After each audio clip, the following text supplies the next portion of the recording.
Alors, nous aimerions savoir qu'est-ce que vous pensez des parkings pour handicapés, parce qu'aujourd'hui encore trop de monde stationne sans avoir la carte. C'est journalier, ça arrive tous les jours. Donc voilà, de toute façon on peut pas faire grand chose. Moi j'ai un adhérent de mon association qui est handicapé, qui a le permis. Quand il y a une voiture qui se met sur le parking handicapé, il se gare derrière.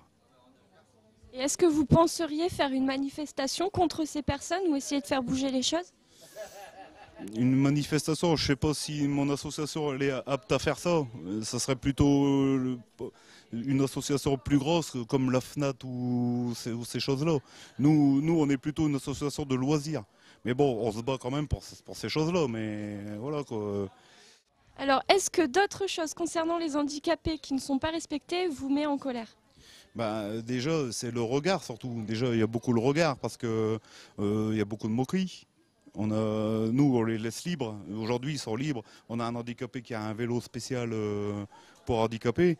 Voilà, ils ne peuvent pas circuler normalement. Quand ils sont en ville, on se moque d'eux. C'est un peu ça. Moi, c'est surtout ça qui me met en colère parce que on essaie de changer ce regard-là, mais c'est pas facile, mais pas du tout, quoi. C'est très difficile. Alors, est-ce que vous pourriez nous dire à peu près le nombre d'handicapés que vous comptez aujourd'hui dans votre association? Dans l'association, nous avons 7 handicapés de manière différente. On a des maladies génétiques, on a des handicapés, pas d'accident du travail, mais de la vie, quoi. Donc, voilà, on en a 7, on aimerait en avoir plus. Et sont-ils tous de Caudry ou viennent-ils des alentours? Non, ils sont tous de Caudry. Et est-ce que vous avez pensé un jour à vous rallier avec une autre association pour en former une bien plus grosse? Des associations de loisirs, il n'y en a pas beaucoup. Nous en fait, ce qu'on leur donne, c'est on leur fait venir en week-end, on va faire des week-ends. L'année dernière, nous sommes allés à Euro Disney. Cette année, nous sommes allés à Lille voir Holiday on Ice. J'avais un petit trou.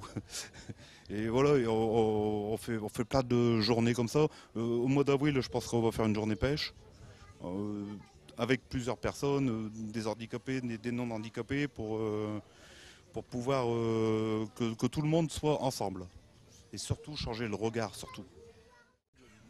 Alors, étant donné que vous êtes dans la police municipale, quel regard portez-vous sur le fait que les usagers de tous les jours utilisent les places pour handicapés? Donc, nous surveillons étroitement ce phénomène et puis on verbalise systématiquement. Il n'y a aucune complaisance pour les gens qui n'ont pas de handicap, qui utilisent les places pour les personnes à mobilité réduite. Et y en a-t-il de plus en plus tous les jours ou ça se réduit? Non, c'est quand même assez rare. Mais bon, nous rencontrons le problème au niveau de la gare, par exemple, SNCF, où là, ce sont des gens qui arrivent à la dernière minute pour prendre leur train et qui stationnent où ils peuvent. Et combien ça peut coûter de stationner illégalement sur une place pour handicapés? Donc c'est une amende forfaitaire de 135 €.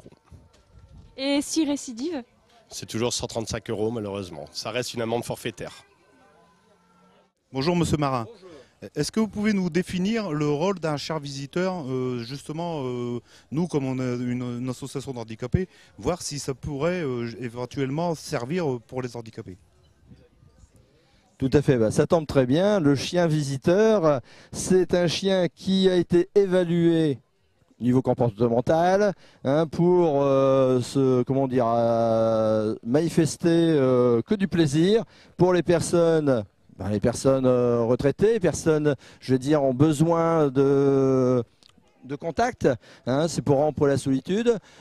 Également, ces chiens-là peuvent aller dans des foyers médico-éducatifs, être en contact avec des autistes par exemple. Alors on va prendre plutôt des chiens de ce gabarit-là. Là c'est un Saint-Bernard de 10 mois qui a été agréé. Ce chien-là va aller dans des foyers, dans des foyers d'autisme. Dans les maisons de retraite, on va plutôt privilégier du chihuahua, du chien de plus petite taille.